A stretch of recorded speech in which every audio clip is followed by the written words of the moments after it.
Okay, guys. Doesn't look like there's too many people here, so just the die-hard guys. That's good. It looks like YouTube is like really struggling tonight, trying to keep up with the stream. It looks like it says YouTube is not receiving enough video to maintain streaming. So it's our connection or something's going on. I don't know if it's working or not. I can't tell. Can you guys? Does everything seem to be working? It seems to be you got some lag, but it seems to be working. Yeah. It looks like YouTube is having a bad night, guys. I see we got Mini Guitar Society came back in. Steve asked how many guitars I had, so I'm not going to list Linnell's guitars. I'm just going to list the guitars that I that's here that I consider mine or the channels. So I'm going to start out with the Peavies. I have four PV guitars. I have one 1987 PV Nitro Active in black that's been heavily modified. I have one PV Active Nitro in red that is completely stock, which is just a single humbucker active. Then I have one PV, both of the Nitros are 87s. Then I have a 1988 PV Nitro HSS in passive. Then I have one PV Vandenberg Gen 2. That one got played a lot. That's all the PVs. So that's four PVs. Three Kramers are still here. I have a 1986 Pacer Imperial in mint condition. Great guitar. I have one Night Swan, which is sitting right there. And I also have a gray Kramer Beretta. Nice guitar. Schecters. I have one Schecter here. I have one Schecter Mach 6, which is sitting right behind me. Firefly. I have one George Lynch Super Strat. I have one Les Paul LP with the P90s in it. And then I also have another Firefly, an FFDC, which is basically like a Gibson double cut. You guys have seen that. I put really nice P90s in it. It's an awesome guitar. I have two Ibanez's. I just remembered there's another Ibanez here. That's mine. I have one, I think Devastator and I said it was a 91 or a 92 Ibanez RG made in Japan. I have one Ibanez RGA, which is right there. So I think that's all the Ibanez's that are here that I own. Mini Guitar Society said, ever tried the PV Vandenberg? Yeah, I have a PV Vandenberg. That was one of the first guitars on the list. Three Nitros and a Vandenberg. As far as Squire, I have one Custom Shop Squire, an M80. I have one Squire Nashville Strat. And I have another Squire Custom Shop, a jazz bass with the active EMGs. Nice bass. So three Squires. Fender. I have one Fender FMT. I think that's the only Fender that's still here. I have one Epiphone that's still here. I have an Epiphone Dot, which is the big hollow body, like a 335. Yamaha. I have one Revstar and one Pro Grade Pacifica. It's a Pro Pacifica. Nice guitar. And I think that's pretty much all the guitars here that are mine. Vox said when you need a list broken down by manufacturer, you definitely need 6 more guitars. Yeah, total And I'm probably missing some guys. I'm being honest with you. I'm trying to think. Um, Well, you have a bass and an acoustic. oh yeah, I have an acoustic. I have If you wanna a add Breed that. Love. So put that down. Breed acoustic. Uh, I'm thinking that's it. That as far as my guitars. I mean, there's three IYVs here. I don't really consider the IYVs anything. Um, so I'm just going to count the three IYVs. So if we do that, we have 4, 5, 6, 7, 8, You 9, can 10, count 11, two 12, of the 13, 14, IYVs. 15, 16, 17, 18, 19, 20, 21, 22, 23, 24. That's 24 guitars. You can count two IYVs. Okay, I can count 23 guitars. She just said that I can only count two of them. Uh, so I mean, there's other guitars here, guys, that are. I don't know. I think Linnell has 7, Yeah. so that puts us at like 30 guitars. I know there are more. There's some downstairs too. I'm just not thinking of all of them. Some are, and there's other guitars here for repair and other things. But I'm going to say there's probably in this household 32 guitars. I've thinned mine down to 23, evidently. Um, Now I am going to be getting rid of some of these. So dirt cheap. I got a Firefly Les Paul with P90s in it. Gonna just let that go dirt cheap. It's time to let that go. The George Lynch will be going once it's fixed. The Kramers. I'm not too sure what I'm going to do. I'm either going to sell the Night Swan or the other Beretta. I don't know which one's going to go, but I'm not selling my 86 Pacer Imperial. As far as the PVs, none of the PVs are going to be going anywhere. They've been with me just too long. The Squire M80, if it goes to a good home, I would sell. That's a very rare guitar. It's a custom shop Squire. Nashville Strat's not going anywhere. My Jazz Bass custom shop isn't going anywhere.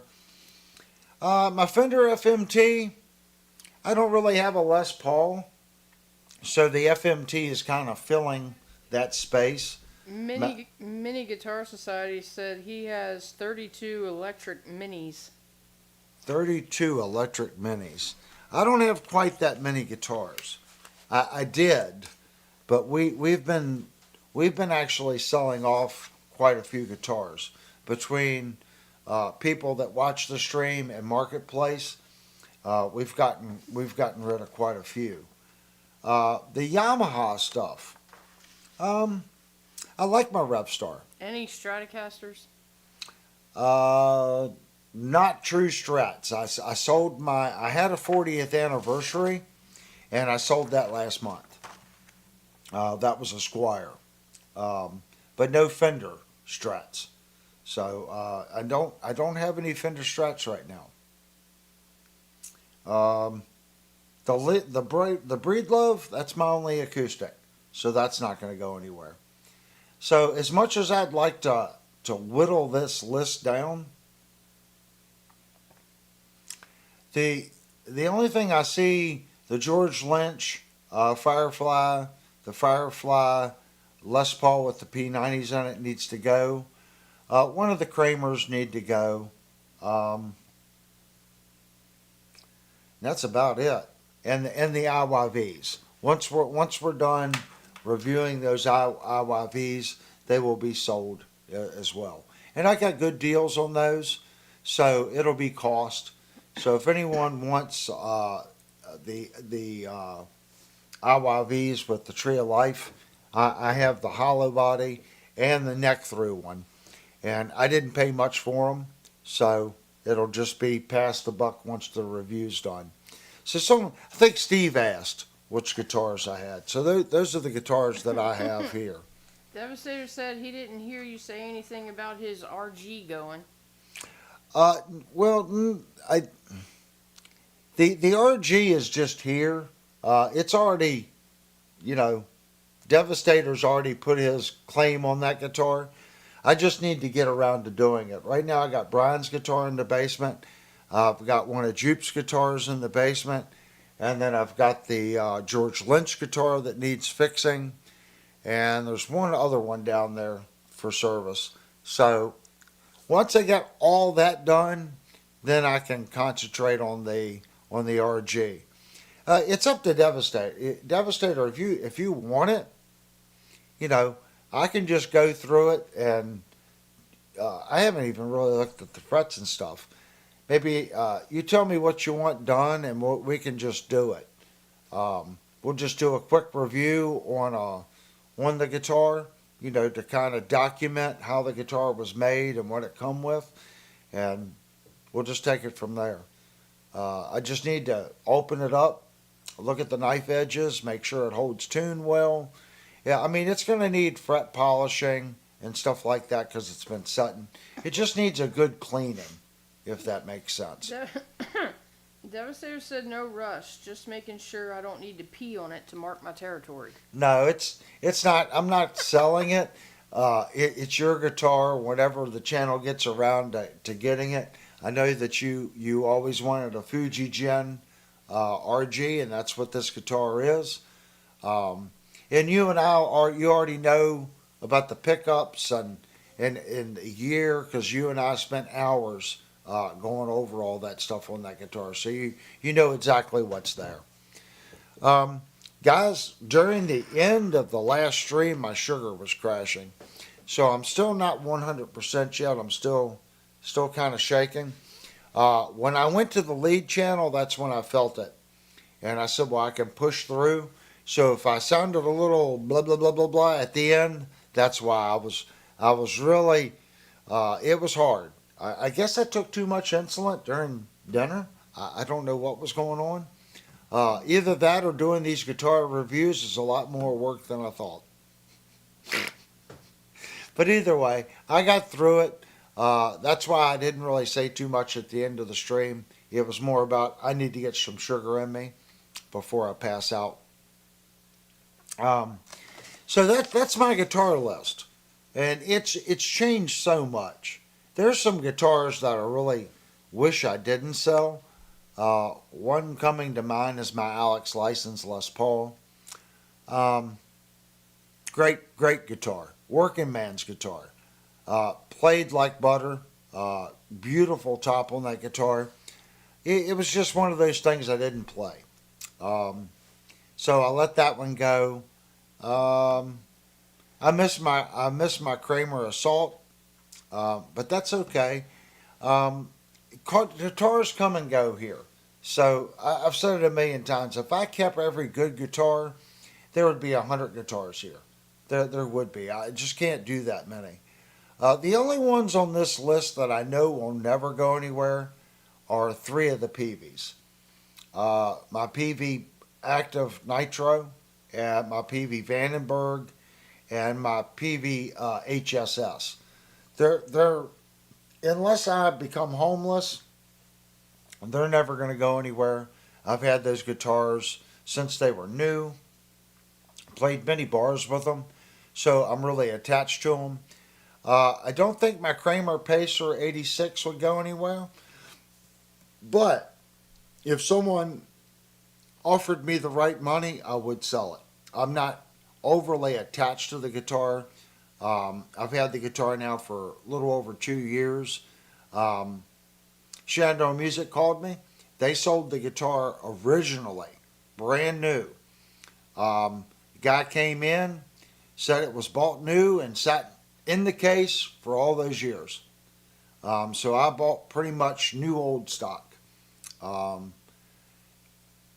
I don't want to sell it because it's a rare one. The Pacer Imperial in the shift color, that's hard to find. So don't think that'll go anywhere. The Schecter Mach 6. I like the guitar, but Ted just came in. Who knows what's going to happen with the guitar? Hey, Ted. Um, so I think everyone look at your guitar selection and then go, which ones could I get rid of? Which ones do I want? But then I know you've done this in your head before. Think back a year ago. Is the ones you're going to keep and the ones that are there the same? It's going to be different. Sometimes, we let one go to get something else in. Um, the one guitar, I did a Grote with an HPL fingerboard. I do miss that guitar. But at the time, I was buying, reviewing, selling, buying, reviewing, selling. And I just assumed that guitar would be manufactured. They had a small production run of them about 3 or 4 months ago, and they were instantly sold out. So I didn't get one. I missed that guitar. I missed that guitar because of the neck on it. That high pressure laminate neck was just really good. Oh, speaking of which, did you mention your headless? Oh, yeah, I got the NK. So I have 24 guitars. The NK headless. We should play that tonight. I haven't played that in a while. That's my travel guitar, guys. Whenever we go on a trip somewhere, I take my little NK headless guitar, I take my Line 6 pod, and my headphones. And that's my travel rig. And I can fit the headphones and the Line 6 pod all in the gig bag for the NK. Throw it in the back of the car, I'm done. That's all I need. Put my little headphones on, plug them in. Just I can rock and roll right there in the hotel room, and I don't bug anybody. So that's like my when we go on vacation guitar rig. So that won't be going anywhere. The big thing with that guitar, it's fan fret all the way across. Actually, let me go get that guitar. I'm not going to say it's in tune.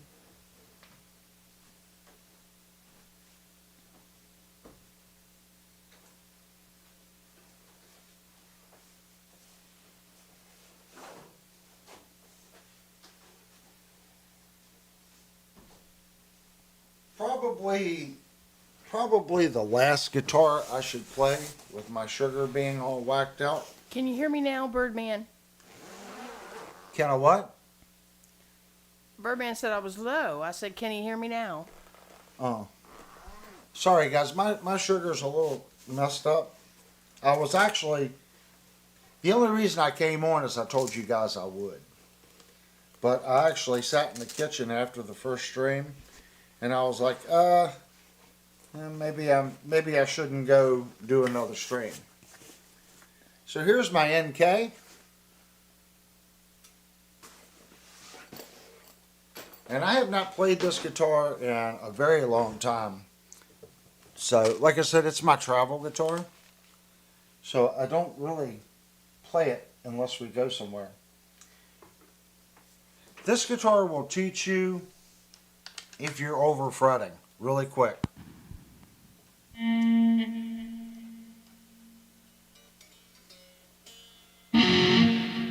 Okay. I gotta move my headphone thing out of the way here. Let me find a pick. So this guitar is heavily scalloped all the way down.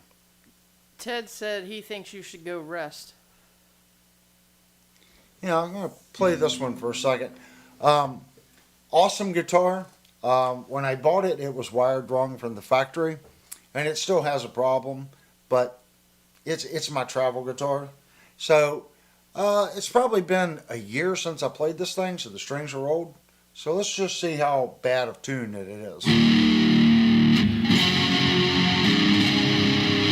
Pretty bad.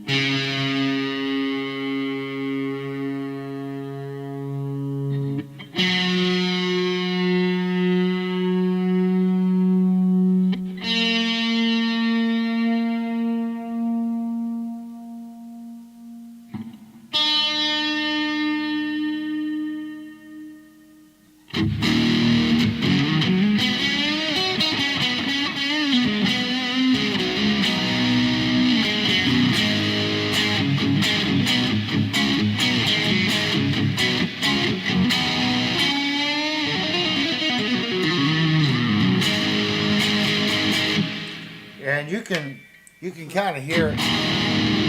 All right, that was the center position. So here's the bridge.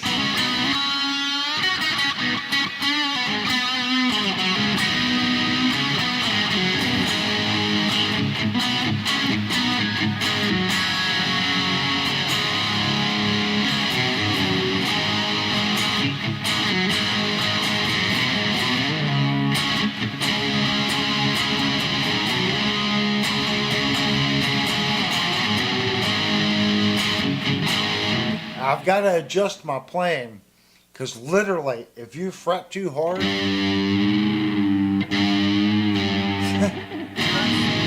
it goes out of tune because it's so scalloped. Kurt said he calls dibs on the NK. Yeah, it's so hard to. Once you play it, if I sit here and play this guitar for 10 or 15 minutes, I will instantly start fretting better. I don't want to say we overplay, because when I dig into the strings on like a regular guitar, I think it gives me a sound. But at the same token, when I'm down here,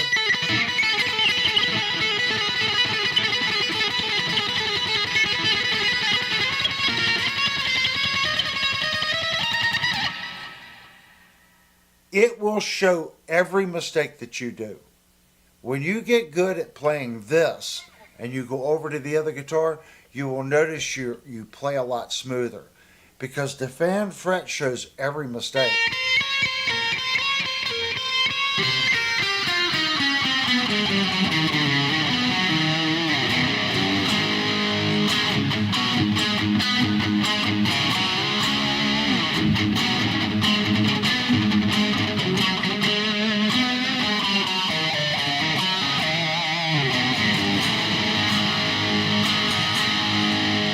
And you can hear when you over fret,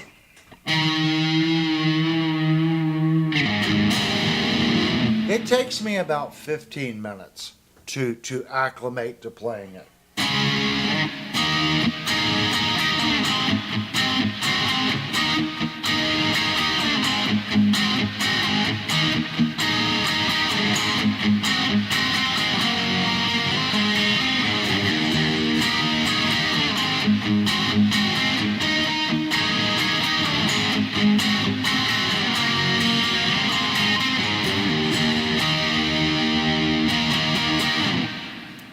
So would I say have one of these all the time?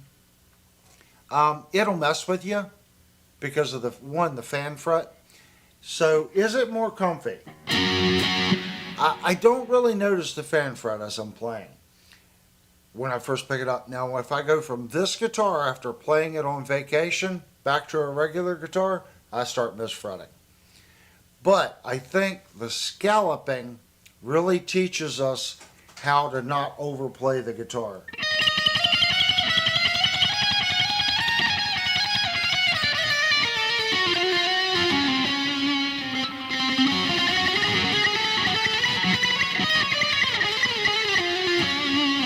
And the frets are weird.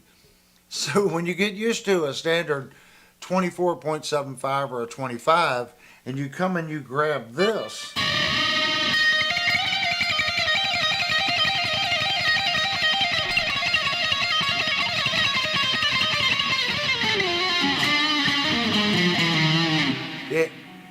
it's not in the same position. So it takes you a little while for your brain to reset to the fan fret. So I don't play it too much, but it is a cool guitar.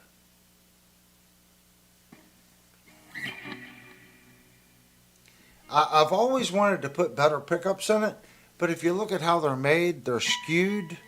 So it's not a real humbucker. The coils are at an angle, so they're not parallel in the bracket. So what I would have to do is I'd have to pull the coils out of the base plate, buy a regular humbucker, unwire the humbuckers from the base plate, reinstall them in this, and then tie the humbucker wiring back together inside the plate. That's another reason why fan frets are so weird. There are companies like Seymour Duncan, DiMarzio, they make pickups at an angle. But there's no set angle.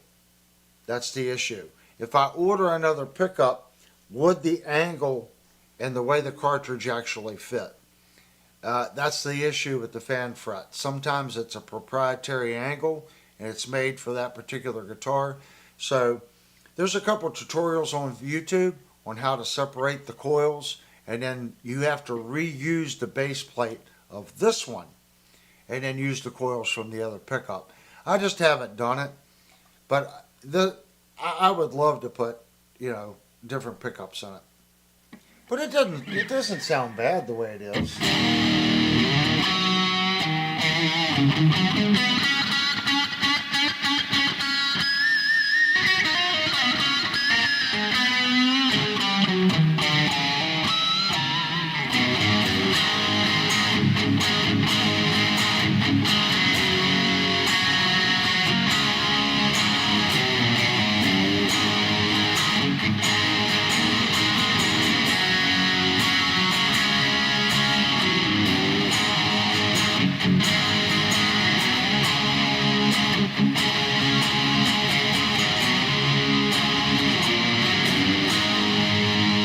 And what you're hearing and being out of tune, that's not the guitar's fault. That's me over fretting it.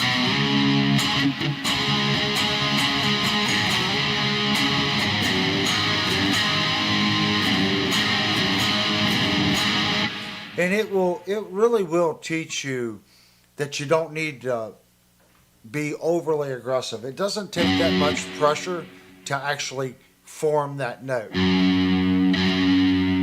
And when you play hard,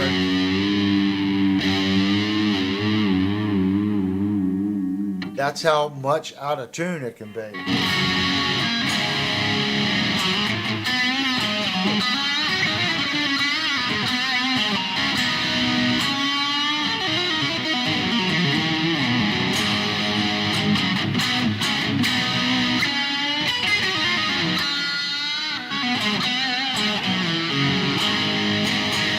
I haven't played it in a long time, so the fret is tilted. So I want to play up here, and I actually got to remember the fret's tilted, so I got to pull back a little bit. Yeah. He says, new guitar, truss rod won't turn either way. Safest way to get it turning. Well, you got a couple options. If you've got a high-powered iron, you can put the iron in it and try to heat the rod, put a little heat in the rod. You could turn it that way. You could try a lubricant. The problem with that is the oil gets in the wood. You could take like F1 oil and open up your truss rod cover and pour it in there, and hopefully it'll work down in between. You want to make sure you use something that is glue safe. There's no magic trick, Birdman. There really isn't.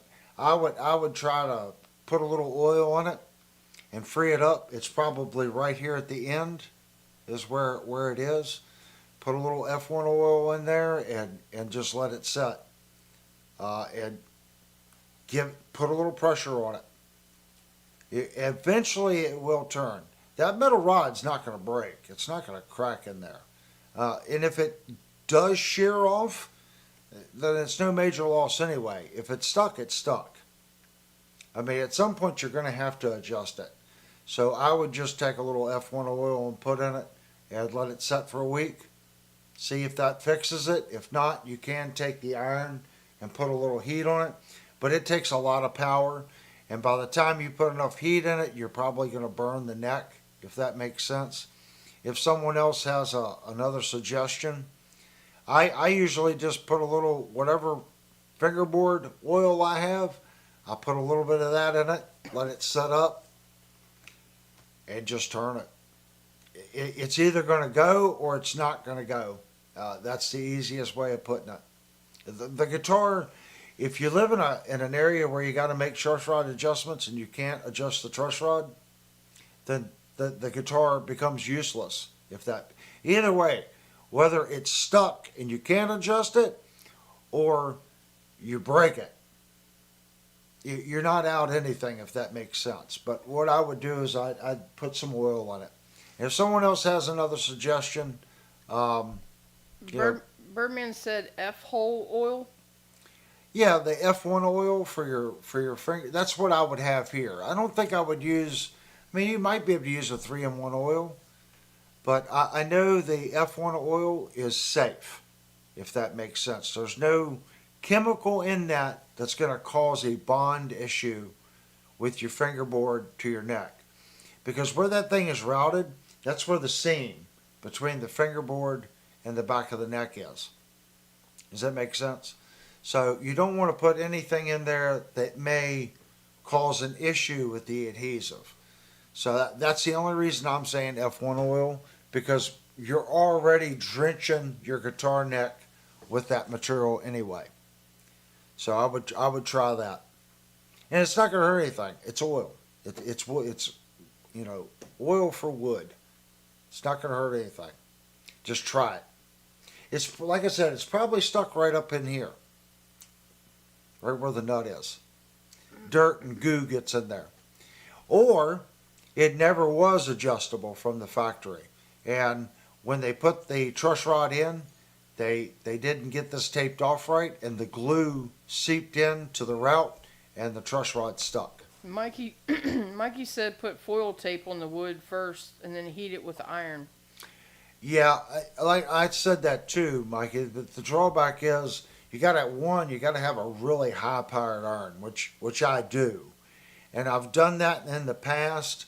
And by the time you get that thing to where you're actually putting some heat in the rod, usually you've already discolored the maple, if that makes sense, due to the heat, because that nut is down in there. So by the time you get it down in there, it warms up that wood and it discolors the maple. But again, if the truss rod's not moving, the guitar is gone anyway, especially if you live in a climate where you got to make truss rod adjustments. So if you fail in getting it to move, or you break it and it just, I've never heard of a truss rod failing like that. And unless it's a really expensive guitar, it's not worth separating the fingerboard and replacing the truss rod in it anyway. Oh, I was feeling the neck on this guitar, and I wanted to show you guys this. The neck is really, really stupid thin right here, and really, really stupid thick right here. Okay? Really, really stupid thin right here, and really, really stupid thick right here. So the neck goes crossways. Can you guys see the twist? Isn't that cool? So as you get down here, the fat part of the neck gets closer to the high E. Mr. Fats came in a little late. He said he missed the breakdown during segment 1. What model guitar is this? This is just my headless NK. I bought it for traveling because it was short, and they had this one, and it was a really good buy. And everyone that sees this guitar cannot believe that it's a full scallop. They've never seen an NK with a full scallop. Now, NK does make a guitar where it's scalloped to about, I think, the 12th fret or the 15th fret, but the rest is conventional. But this one is fully scalloped. I've never seen another one that's been fully scalloped. And it's a deep scallop. And it's got that, it's wind bay or neck, whatever that weird wood, with Purple Heart stripes. And there's your truss rod adjustment there on the end. It's a cool guitar. Look at the beautiful neck on this thing, the maple pattern in that neck. And these are lumen lay inlays, so the dots glow. Top and bottom. So it's a cool guitar. It's got coil splits on it too. So let's split the coil.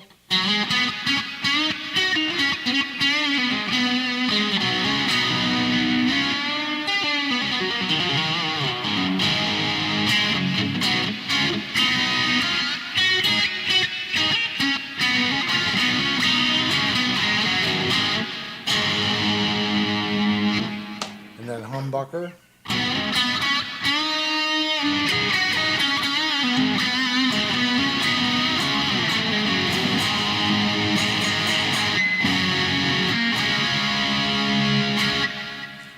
It's a cool guitar. Like I said, the only time I really play it's when we go on vacation.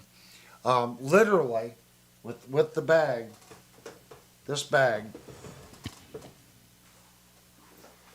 Okay, it's got a big cradle right here for the neck, and then it's got this double piece that you put in the back side of the guitar. It's a thick padded bag. This pocket right here, I can fit my headphones in and my Line 6 stomp and the power adapter, all right here with my cord. One bag. I throw it in the car, I'm gone. So it's convenient. Really convenient. Let me set this up here. So Linnell had to remind me of this because literally the only time I play it is on vacation. Well, I take that back. Sometimes I'll practice how hard I'm striking notes, and I'll take this guitar out for practice. I think if you played a scallop guitar all the time, I think it would be fine. The fan fret is cool, but again, when you get used to it and you go back to a conventional guitar, it takes you a little while to get back to playing standard frets.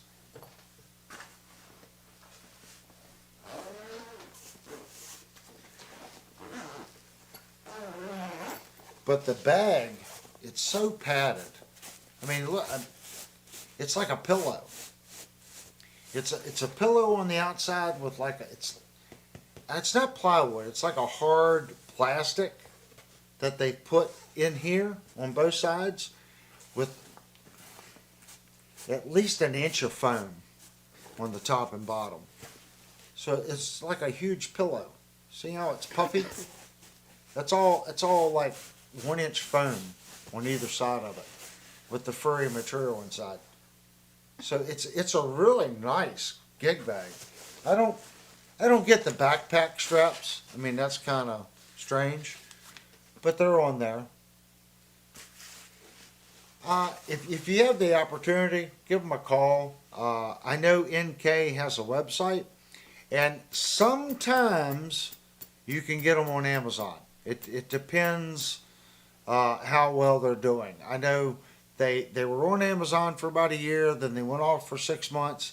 And the last time I checked, there were a couple models on Amazon, and I guess it was a couple months ago I checked. They did have some headless guitar kits where everything's already done. All you have to do is assemble it. So you might want to save a couple dollars that way.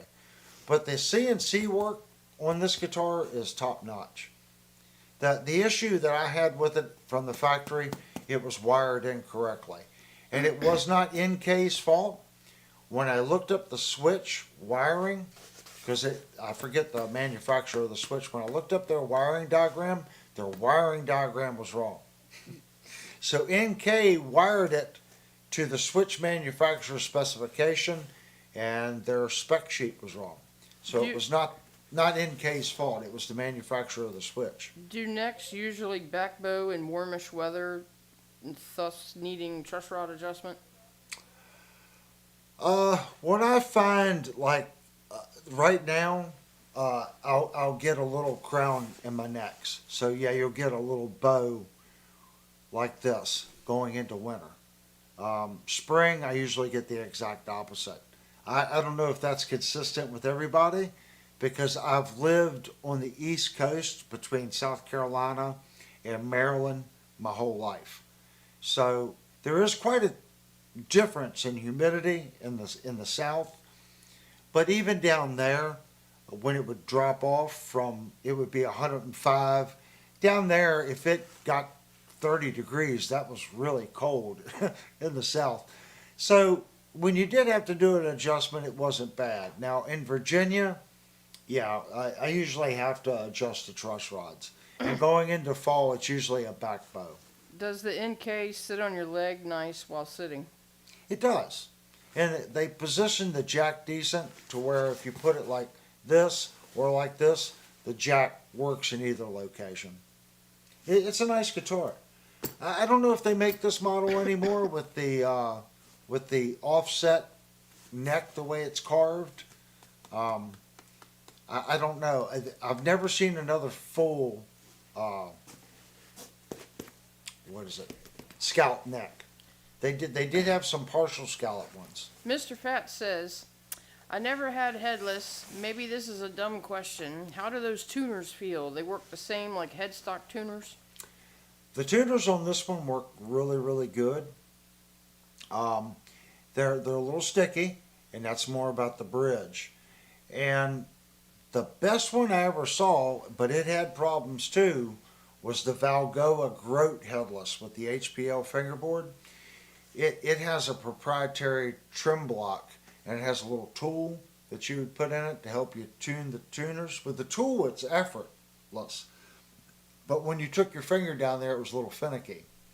The ones that I've played, I would probably say as far as smoothness and being able to get your finger on it, this is the best one. As far as smoothness, I'd say the one that come in the Grote was the best. The Grote Valgoa. Now, I'm pretty sure eArt was using the exact same bridge on theirs when I reviewed their guitar. It's got a little tool with a magnet that sits on the side. So do they work the same like headstock tuners? Yeah, you just turn them. Yeah. The problem is that they're all in the back, okay? And it's like, imagine a fine tuner on a Floyd Rose laid sideways towards the back of the bridge. So you got to get your finger in there and turn it. It's a little finicky. I'm not going to lie to you. But what I found with this one, you've got to cut the strings off, and it goes through the headstock, and there's like a little rub screw that holds it. Well, the end of that string can stick out past the headstock. The one on Valgoa Grote and some of the eArt models, the string, the ball end, hooks into the head. And then you cut the string off on this side, and it works like a cam that pulls the string in like a regular tuner. That's why I like that bridge the best. Because this one, if you don't get the strings on it right, the little strings on the top can poke you. So I like the one where the ball end's on the top. And there's very few manufacturers that make a headless that have the ball end on the top, where you can just slide the string and the ball end locks into the headstock block, and then you cut the string to length, and it works like a regular tuner. It winds around a cam. This guitar doesn't do that. This one you got to cut the ball end off, and if you look into it, you'll see what I mean. But if you can get one with the ball end at the top, that's the one you want. It doesn't poke you. All right, let me put this back over in the corner. If I was going to look at a new headless, Valgoa and Grote hasn't made that model in a while. I would probably either get an eArt or a Hills. One of the two. I would probably, I don't think it would matter which one you got. I think they would both be good instruments. The Hills would probably be just a little bit better, but it's going to be a little more money. Either one of those two guitars, you could dabble in a headless and see if you like it. But I think they're great for trips. That's why I got this one. Look at how small that is. This will fit in your carry-on thing. That's what it's designed to do. It'll fit in your upper carry-on on an airplane.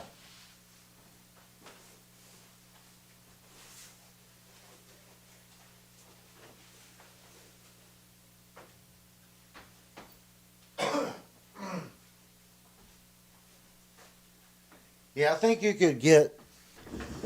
can get like right now, actually guys, let me show you. Let me look it up for you. That way you guys can get an idea of the one I'm talking about. They don't make that, they do not have the HPL model, but they do have one with rosewood.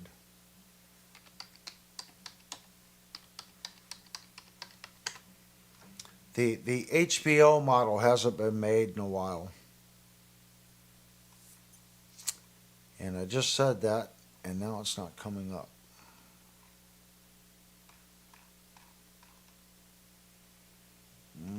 Okay. Grote and Valgoa.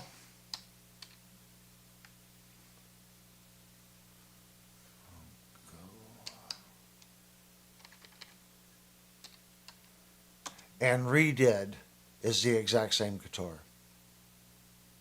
Exact same company. So the Hills is $649 for an HN5. They've got an E-Art with humbucker single for $369. And the one like I reviewed is $439 now. So the one that I wanted you to see is not. Now I'm going to show you which one not to buy. Let's go to, do not buy this guitar. If someone wants one of these, I have one that I'll send you in a bunch of parts. It's been sitting on my bench downstairs for about 3 years. It is the biggest, well, it was unplayable out of the box. And do not buy this instrument. It's $181, just don't buy it. Steve said, just need a travel amp. I just used my little Line 6 Stomp here with a pair of headphones. I think that works great with a pair of headphones. You know, I just looked at this guitar the other day. I'm not understanding why it's not coming up.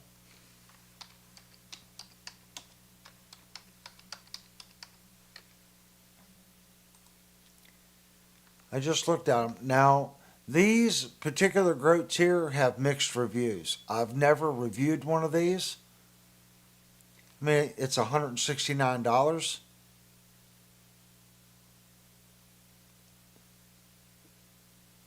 And this one, you can see right here. See how the string goes underneath and it gets captured? If you don't get those cut right, that string can come out past the headstock and it can poke you. But again, the bridge on these work well. So I mean, if you wanted to dabble, I would probably just order that one just to see if you would even like the headless. And this is the exact same guitar. Do not buy this guitar. There's all kinds of manufacturing issues with it. I'm gonna make sure that you guys can see what. Yep. So here's a humbucker single. E-Art makes good stuff. So if you're cautious, you know, about spending your money and want to make sure that I want to spend the minimum, get the E-Art.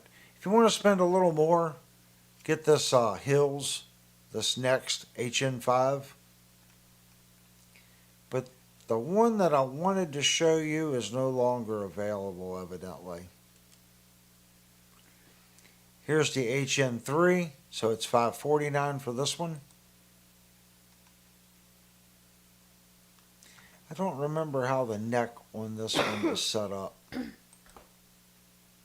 Yep, that one does the exact same thing. The grub screw captures the screw. That's a shame. They were just literally on here. Let me type in just Valgoa.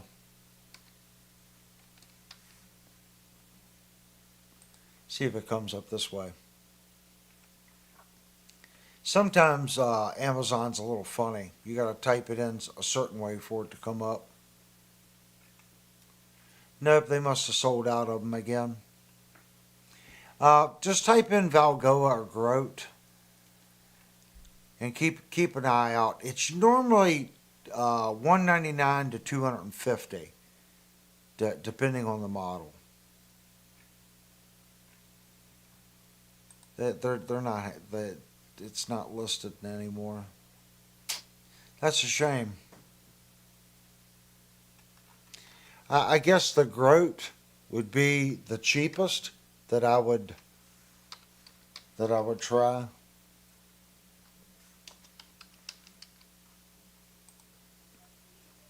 This model here. I mean, if you're not sure that you're going to like it, don't put a lot of money in it. And you can see the tuners on the bottom. So imagine doing, like I was saying, on a Floyd Rose. So you got to grab that tuner, and it's going to turn just like the fine tuner on a Floyd Rose. Yeah, this one has a conventional nut. The one I'm talking about has a 0 fret. So it doesn't have the nut up there. It has the nut, but that's only to keep your string alignment right. And there's a fret about 1/8 of an inch off the nut there, and it acts as a 0 fret.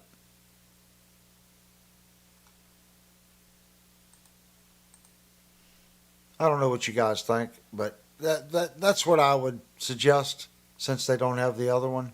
If you want to go super cheap, get this one. Main scene. All right, guys, it is 11:30, and it's calling for snow here, and I have to work tomorrow. So this was just a catch-all stream. I hope everyone did enjoy the stream after the live review. We're trying to just grow the community and share information. So if you guys have a suggestion of an inexpensive headless guitar, please post it for everyone that's in here. I don't really have any suggestions right now other than eArt or Hills. And some people are going to say $600 some isn't, cheap. If you compare it to a Strandberger or a Steinberg, it's pretty cheap. So it's all relative on what you want to spend. Are there advantages to the 0 fret versus nut? I like the 0 fret. The 0 fret, imagine, remember how I test guitars on the first fretted note? And you always have to allow your nut just for a little bit over your fret. With the 0 fret, it's the exact same, if that makes sense. So usually your first fretted note is closer than actually having a nut. I think it adds a little zing to the guitar, if that makes sense. I've played both. I just like the 0 fret. I think more companies should do 0 frets. Are there drawbacks to 0 frets? I'm sure a more experienced guitar player that's played 0 frets could probably say, well, yes, you have this as an advantage. Here's the disadvantage. The only disadvantage I could possibly see is since the nut is behind the fret, there is a possibility that string could shift a little bit on the 0 fret, and your string spacing could technically be off if the nut sits back too far from the 0 fret. Oh, wow. Thank you, Trigger Bob. Yeah, but look what he wrote. I know, Strippers Fund. I don't know. Linnell might have something to say about that one. Thank you so much, Trucker Bob. If you guys don't know, that's what funds the channel. It allows us to buy instruments to give away, which we just did. We gave away a Jet. Our next giveaway guitar, guys, is going to be a Washburn. So it is already here. Need to get to work on that too. So I'm way behind. This weekend I plan on finishing Brian's guitar. So hopefully we'll do a showing on that next Thursday. That's I'm not going to have it ready by Saturday, but maybe by next Thursday we can do a showing on what I did to Brian's guitar. Then I can get it in the box and get it out to him. Not this weekend, but next weekend. He's been really patient. He told me don't worry about it, just take as long as I need. But there are time limits behind everything. So the guitar is almost finished right now. Just need to finish it up and get it back together. But maybe next Thursday, because I'm trying to do Thursday nights on review and guitar setups, and then Saturday nights just our let's get together and chat night. Okay, guys. Well, again, if you missed the first stream, we reviewed the S model from Ibanez. Please go back and watch the stream. Go back, leave some comments. Hit the thumbs up button in this video and that video. It really does help YouTube push the video out for new people. We did have some new people come into the stream. Um, that's good. As the channel grows, we're going to have a bunch of different mannerisms, I guess, if that makes sense. And hopefully everyone, it's like a melting pot. Hopefully everyone just gels together and gets that we're all here for one thing, the love of music. That's what's important. We all love this little 6-string monster that we play. So let's keep the community going and welcome new people in. And hopefully I'll see you guys Saturday night. And I'm going to do the 5-minute end chat window like we normally do. That way everyone can have a couple minutes to finish up their conversations. Again, go down, hit the thumbs up button, and please consider subscribing. We have close to 70 guitar reviews on this channel and close to probably 45 to 50 how-to videos on fixing guitars, doing refrets, dressing, flute rose building, flute rose intonation, shim saddling, you name it. It's probably in the video thing under mods and repairs. So go check out the main channel for that stuff. Hopefully I'll see everyone on Saturday night.